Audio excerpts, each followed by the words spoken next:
Hey everyone, welcome back to The Explainer. Today, we're diving headfirst into a truly fascinating theological lecture from Dr. Robert A. Peterson, focusing on the Christian doctrine of God's nature.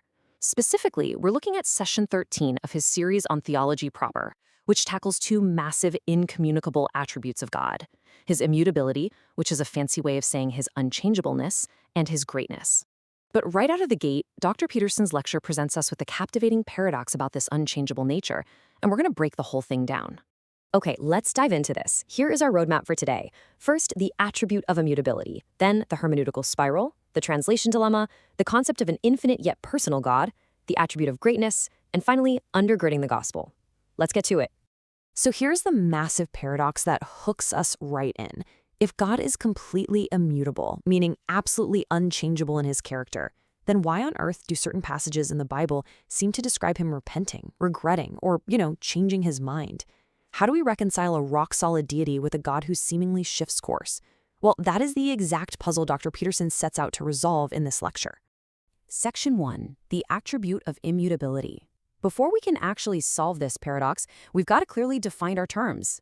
Dr. Peterson defines immutability pretty simply. It's the doctrine that God does not change in his character or nature, which is obviously completely unlike his changing creation. The lecture highlights a couple of beautiful metaphors from Scripture to picture this. In Psalm 102, God is described as a steadfast rock amidst a crazy changing world. And in James 1:17, he's called the Father of lights. Think about the stars or galaxies. They're always moving, casting shifting shadows. But unlike them, God has literally no variation. He casts no shifting shadows. His nature remains absolutely 100% stable. Moving on to Section 2, the hermeneutical spiral, or as Dr. Peterson might put it, context is king. Take a look at this note right here, where Dr. Peterson introduces Malachi 3:6 as a real bullseye text for immutability. The verse states plainly, "For I, the Lord, do not change. Therefore you, O children of Israel, are not consumed." Pretty straightforward, right? But Dr. Peterson is quick to warn us. We can't just isolate a single verse to build a massive doctrine. We have to look at how it fits into the broader picture. And this brilliantly illustrates the concept of Grant Osborne's hermeneutical spiral. It's almost like a giant puzzle. To get to an accurate understanding of Scripture, you don't just stare at the target verse all by itself. You start right at the bullseye, say Malachi 3:6, and then you sort of spiral outward. You look at the surrounding passage, then the entire book of Malachi, then zoom out to the minor prophets, and finally the context of the whole Bible. The smaller the circle, the more immediately important it is for that specific verse. But keeping that whole big picture context in mind is exactly what keeps us from completely misunderstanding God's nature. All right, Section 3, the translation dilemma. Because honestly, if context is king, what happens when the older English translations send us totally mixed signals? So here is the key to solving that opening paradox. In the 1611 King James Version of the Bible, several verses explicitly state the Lord repented, like over in Genesis 6.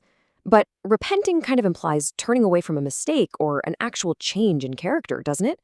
Well, Dr. Peterson points out that modern translations like the ESV or the Christian Standard Bible translate these exact same passages as the Lord relented or was moved to pity. And that is a huge difference. These modern phrases perfectly capture God's responsive compassion to human choices, without ever suggesting that his underlying perfect character actually changed. But why the shift in the first place? Dr. Peterson gives us a quick timeline to explain why he actually leans toward modern translations over the venerable King James. Now, the KJV was an absolute masterpiece back in 1611. But fast forward to the early 20th century, and archaeologists started discovering the oldest and best New Testament manuscripts, literally 300 years after the KJV was translated. Plus, language evolves, right? The English from 400 years ago is definitely not how we speak today. Translations actually need fresh cultural language to accurately communicate the original meaning to modern readers. Now, what's really fascinating about this slide is a specific inconsistency Dr. Peterson points out in those older translations. The KJV correctly translates passages like Numbers 23:19 to deny that God repents, specifically saying he is not a man that he should repent. But then it turns right around and uses the word repent for God in Genesis and Exodus. Dr. Peterson argues this just creates a ton of unnecessary theological confusion that modern translations smoothly clear right up.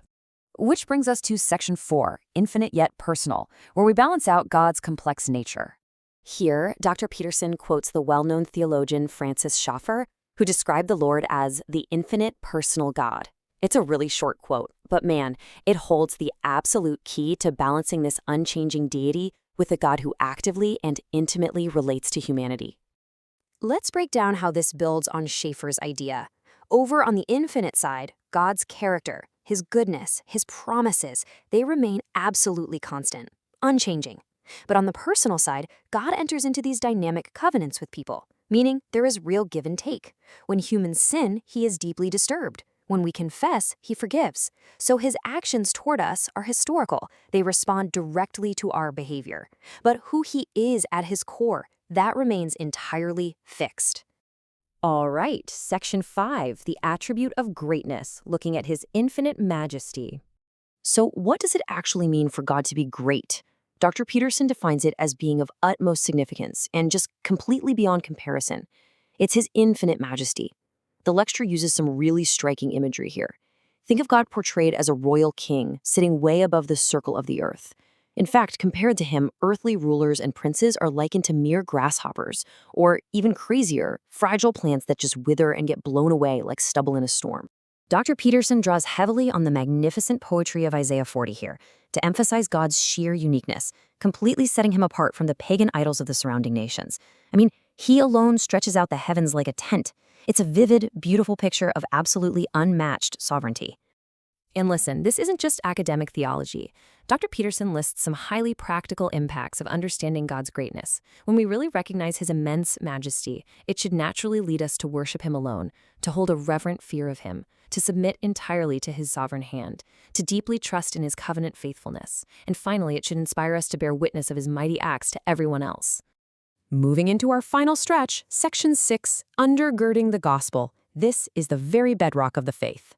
So the absolutely crucial point is this. God's unchangeable character is the bedrock of the Christian gospel.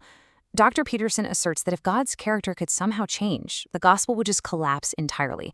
The whole idea, the good news that God loves sinners and sent Christ to save them, well, that only works if the God making those promises is reliable.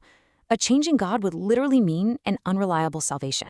The lecture draws on this incredibly powerful metaphor from Hebrews 6, hope as an anchor for the soul, firm and secure.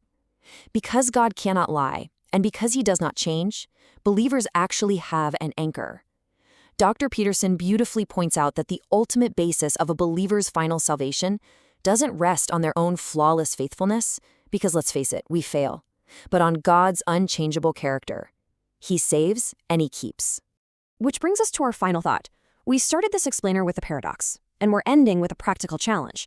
If this infinite personal God truly does not change, if he is the ultimate rock in a universe that is constantly in motion, how does his absolute stability change the way you navigate our constantly shifting, unpredictable world today? It's a pretty profound question to reflect on, and I think it shows just how incredibly relevant theology proper truly is. Thanks so much for joining me for this explainer, and keep seeking to understand the deep truths all around us.